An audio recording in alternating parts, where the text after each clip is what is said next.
Hey guys, welcome to the Pattern Drafting Pro YouTube channel. My name is Omo, and in today's video I'm going to be showing you how I created this corset plum midi dress with pockets by the side. It was a pretty easy project using our sewing pattern, so let's get right to it.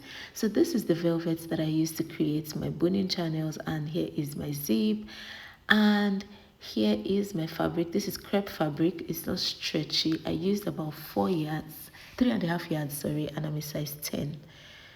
And then here is my bra cup from Sogazim. You can order from them on Instagram. I think their Instagram handle is Sogazim. I just love how pretty the bra cups look. And here is my interfacing. I used stay, so this is just stay to fuse the corset area, and this is the boning that I used. And then here are my patterns. These are ready to use patterns, and I'm going to be showing you how to make use of them. So first off, this is the bra cup, patterns for the bra cup, and you can see that it has some letters on it. So first off, you need to match those letters. So you can see match C with C. So the bra cup has 3 panels: match D with D, match B with B, and then also match A with A. Very, very important. So that's how you would know how to place the bra cups. I'm going to be showing you subsequently how to ensure that you do not get confused. So that's B with B, so match B with B. So this is how you know how to stitch them together. This is the pattern for my corset front bodice. It is going to be cut on fold. That horizontal line signifies the underbust line, and the vertical diagonal line, the diagonal lines indicate the boning channels. The broken lines indicate the seam allowances, and you can see I've indicated where the zip would sit. Right, so this is how our patterns come. Pretty easy to use, and our patterns are usually single-sized patterns, so you do not need to trace out or anything. And then this is the belt. This is actually the belt that was used for the strap area, and you can see that line on it, that arrow on it, indicating that it should be cut along the straight grain. Now this is the pattern for the gathered area. If you notice, the upper portion of the dress, the gathered area, the lines are vertical, and then the lower parts, the lines are horizontal. So there are 2 different patterns, and you can see that it is to be cut on the straight grain as well, and the center front is also to be cut on fold. And this is the pocket area. You can see that it is indicated there so that it's easy for you to just notch that area and stitch. So this is basically what all of the patterns are. And now let's go to the cutting aspect. So these are the patterns. I've pinned them to the fabric, as you can see. So just go ahead and pin them, and then we would proceed to cut. Now, making use of these patterns ensures that you manage your fabric, because you can just see the placement of your fabric, and then also it ensures that you follow the pattern on your fabric. Right, so patterns are just pretty easy to use. So you can see me cutting. I'm going to let you know how many pieces of each of these patterns should be cut. And then this is the gathered area that I'm just cutting. Notice that all the patterns have seam allowances already added to them, so you do not need to add any seam allowance. Just place on fabric and cut. So this is the back. I cut 2 of that. For the pocket, you're cutting 4 pieces. So these are 4 pieces. And then for the bra cup as well, I'm going to be cutting 4 pieces of each of the panels. 4 pieces. And then for the belt, I'm going to be cutting 8 of that.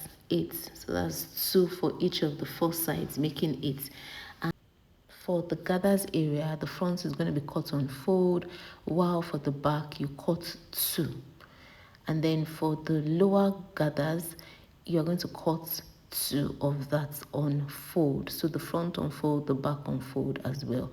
So these are my bra cups. First thing you need to do is transfer those letters to your fabric. Very, very important. Transfer the letters to the right side of your fabric, so that by the time you iron the fusible interfacing, and by the time you separate the pattern from the fabric, you do not get confused. So I'm just going ahead to iron fusible interfacing to my own. This is SD. You can see that I turned the fabric wrong side facing up, and I just placed my interfacing on it. The part that has the gum is facing the wrong side of the fabric, and once I was done ironing, I just went ahead to cut out all of my pieces, and you can see what it looks like. Very important to interface, to fuse your fabric, just to give it more stability, right? Seeing as it's a corset that we're creating. Now note that I didn't line this dress, I only lined the corset area. For the bottom part, I didn't bother lining it because I didn't need it to be so, I didn't want it to be heavy and bulky. So this is what it looks like. And now you can see me trying to arrange my bra cup. Very, very important. That labeling is very important because you can see that that's what I'm using to arrange it. So if you buy any corset pattern from us, this is the way you should arrange. You should arrange your bra cup area, just so that you do not get confused. Now let's go ahead to the stitching part. I'll start to stitch, and note that when sewing, iron every single stitch. After every stitch, make sure you iron. So I'm just ironing my seams flat. As you can see, this is the bra cup area, the bottom panels. I've gone ahead to join them before, and I ironed the seams flat before going ahead to join the top rim part of the bra cup. So you can see me trying to figure out what is what, and that the lettering that I wrote, the labels that I put on them is helping out very, very much, because I would never have been able to figure it out if I didn't have those letters written on it. So this is the other bra cup. I'm just going ahead to stitch using the seam allowance. Usually our in seam allowances are 0.5 inches and our side seam allowances are 1 inch. So now for the boning channels, yeah, I just went ahead and notched the lines, right? Because it's going to be difficult to rule lines on this fabric, because it's just a very flowy fabric. So I just notched them, as you can see, and it's just going to make it easier for me to sew my boning channels along those lines. So this is the back. I'm just notching them, as you can see. Notch the top, notch the bottom, and also find a way to indicate which part of the pattern is the top, right? So I've gone ahead to sew my boning channels to it, and then I've joined my front to my back as well. So I'm going ahead to fix my bra cup, and fix my boning. Notice that the curve of the boning is convex to the body. Very, very important, so that you don't fix your boning and then it is bulging away from your body. So this is me just cutting and fixing. You can see I try to get the length, and then I cut it to the appropriate length, ensuring that the boning is 1 inch shorter than the boning channel, the length of the boning channel. If at this point you're not subscribed to this YouTube channel, ensure that you pause right now and subscribe. And if you've bought patterns from us, or you plan to buy patterns from us, make sure you subscribe to this channel, because this channel is going to help you use our patterns more accurately. And then I'm going to just go ahead and fix the bra cup for the other side. And this is what it looks like after I've stitched it. I'm just going ahead to sew on this bias strips to them. This is just velvet that I used to create bias strips, right? And then this is the belt as well. I need to also fix the belt along that center bust span line. Along that bust span line is where I fixed the belt. So I'm just going ahead to show you how to sew on your velvet bias, whether it's velvet or whatever you decide to use. And then if you found this video helpful so far, ensure that you give this video a thumbs up, like right now, before you forget, guys. Thank you so very much. So once I'm done doing the vertical sewing, I'm just going to go ahead and sew the horizontal bias. Can you see? So that the horizontal one would cover the rough edge of the vertical one, if you know what I mean. So just as much as possible, just sew short strips, sew short strips, so that the bra cup area doesn't now start forming gathers. Do you understand? Just sew short strips and sew, just sew short strips, guys. Basically.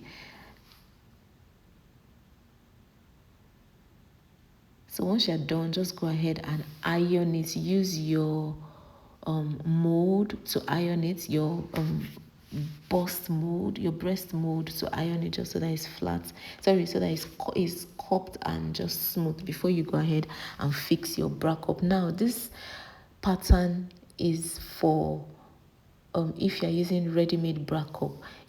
I would put up another video subsequently of how to actually create your own bra cup using our patterns. So ensure that you subscribe to this YouTube channel so that you see more of the videos that I'm going to be sharing. So I'm just going ahead to sew the belt. I keep calling it belt, but it's actually a strap. So I'm just going ahead to just sew it. Remember that I said you kind of use the bust span line as the pivotal point to get where to sew it so that it's more balanced. So this is what it looked like after I'd sewn. So I just went ahead and fixed my bra cup before I proceeded to sew it to my fabric. So at this point, I'm just sewing the zip. I'm done essentially. So I'm just sewing my zip now. To sew your zip, use invisible zipper foots because it gives you better results. So after this, I just went ahead and I ensured that I ironed properly. I was ironing after every seam, but I just went ahead and ironed properly. So if at this point you're not subscribed, ensure that you subscribe like right now, like immediately, because this video is about to end. So at this point, I'm just trying to change the invisible zipper foot to the second foot, the other foot, just so that I can sew the other side of the zip. And this is basically the final step. After this, I just went ahead and I steamed all of my stitches just so that they're clean and smooth. I went ahead to do all the necessary whipping and finishing and cutting out all of the threads, and I was done. And here is what the final result looks like. This is what it looks like. Really pretty. I absolutely love this dress and it is so comfortable. So to order for patterns, you can either send me a DM on Instagram at University of Pattern Drafting or at UPD Pattern Company, or send a WhatsApp message to the number that you can see on the screen. And if you are not in Nigeria, ensure that you add +234 to that number. Thanks so much for watching, guys. See you in my next video. Ciao, guys.